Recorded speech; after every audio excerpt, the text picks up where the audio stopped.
Okay, Lubby, what do we have today? Can you be selfish and still be loving and compassionate? Well, I think in a way you have to be selfish to be loving and compassionate. You can't fully give yourself to other people unless you have an understanding of yourself and your needs, and so they are properly fulfilled. It's being selfish is a strange thing because it's not always selfish. Becoming your best self, becoming the best person you can be is actually a very selfish act. But at the same time, if you become the best you can be, who actually benefits from that the most? Is it you, or is it the people you love and you care about, your families, your communities? It's not an actually easy question to answer. Selfishness, but by itself is not inherently bad. It's what you do with your selfishness is bad. If you sacrifice other people to fulfill your selfish needs, that's a bad thing. But if you carry a burden that helps other people because it makes you feel better about yourself, isn't ultimately that selfish? But does it help other people? And so does it matter that it's selfish? We have to be very careful when we talk about things like selfishness and selflessness, because not all selflessness is altruistic. Yes.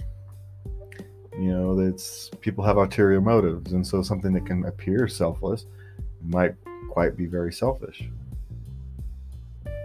And something that appears quite selfish may, if you understand that person's position they're in, may be completely and utterly selfless. They may have completely given themselves up to care for somebody else. And what that manifests itself towards you may look like selfishness because, well, all they seem to care about is, going to work, earning money, and getting home. What you don't know about is half their income gets sent back to some third world country so the rest of their family can eat. And all you see is someone who is striving to earn as much money as possible. And what you don't understand is maybe they're helping half a damn village stay alive. And you don't see that because he doesn't have time to explain it to you. Or they have a sick wife, or a sick husband, or sick children. And so you don't get the chance to see the other side, why they are pushing, why they are striving. And I think I do it. I'm just as human as anybody else. You look at people and you judge them based upon your perceptions of the world. And so that's perfectly natural. The trick is to not stay there, to consider other options. When you see somebody and you feel that, hey, maybe they're being selfish, maybe they're not being as selfish as you think. I see.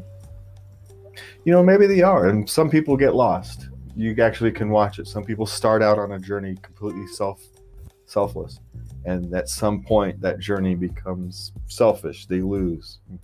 We see this actually a lot in politics and the news media.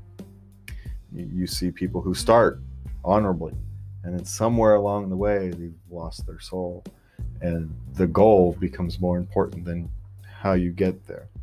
And I think one of the things that all great philosophers throughout the human history point out is it's the journey that's important, not the goal. And that is your daily dose of love.